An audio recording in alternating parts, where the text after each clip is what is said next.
Wala guys, nanakawan yung kapitbahay namin. Nanakawan. Hindi na siya. Basta abilis niyang sumakay sa motor at ina-prepare namin yung akala namin mabilis siya. Ina-prepare namin yung helmet niya. Ay, Saan ba nakalagay yung bag mo? dito. Tingnan mo nga baka nandyan. Wala. Kanina pa nga ako naghanap eh. Wala. Buti na lang ako.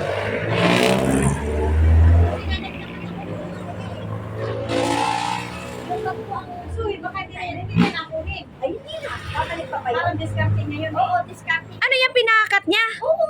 Ala, 50 pieces nga to. Punda ng unan.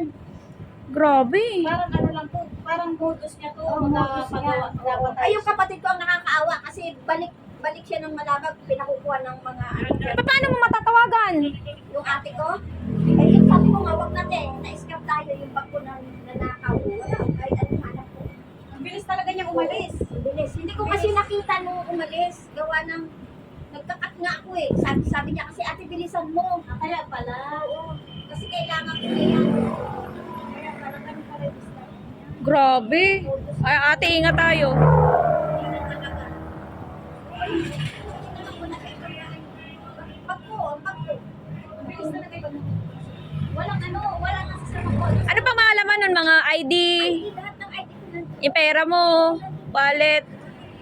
Buti yung cellphone ko wala doon. Ay, andito nga kasi nga may Paano sana yung mga transaction mo? kaya nga. Kung nadali ang cellphone ko. Grabe. Napasok tayo ng ano, wag nanakaw. Parang aga pa naman. Unang bukas namin, nagtataka kami kasi hindi naman ganun kabilis yung transaction. Kasi nga ano, ba't magpapareserve agad na hindi malang nagsusukat ng helmet?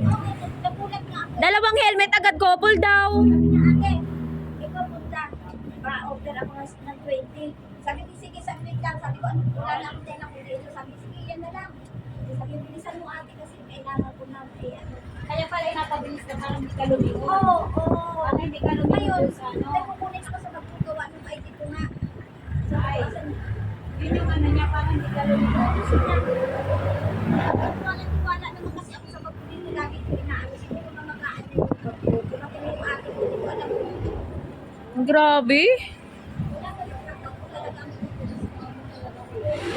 kaya ngayon, hindi kayo yung shoulder na ano ng tumbag na lang ginagawa ko. Baka makita ni Mario mukha. O ate, update. Update namin kayo. Hindi lang mamalikan. Oh my God. Oh my God, oh my God, oh my God. Napasok tayo ng magnanakaw. Napasok tayo ng magnanakaw, guys.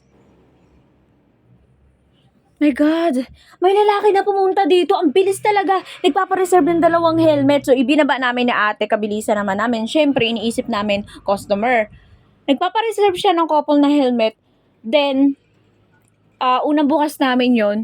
Tapos yung lalaki, kabilisan niya pumunta doon sa kabila. Kasi magpapareserve daw ng ano din. Nagpapatahin ng mga punda. Tapos nagtaka kami, biglang umarurot siya ng takbo. Yung pala nakuha na yung bag ni ate. Oh my God.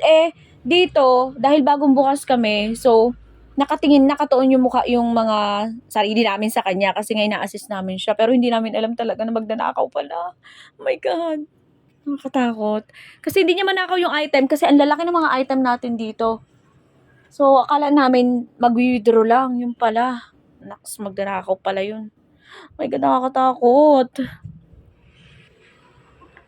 Oh my God. May aware na kami dito. Kawawa naman si ate, nanakawan.